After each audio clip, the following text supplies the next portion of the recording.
పూజించడం పూజారి వంతు వరమివ్వడం అన్నది దేవత ఇష్టం.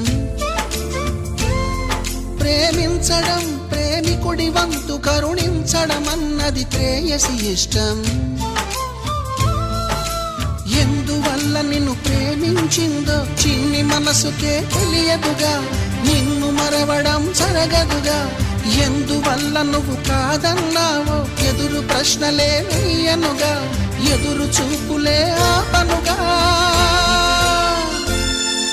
ఏనాటికో ఒకనాటికి నీ ప్రేమ సాధిస్తా. నిన్ను చూడాలని ఉన్నా, నిన్ను చూడాలని ఉన్నా,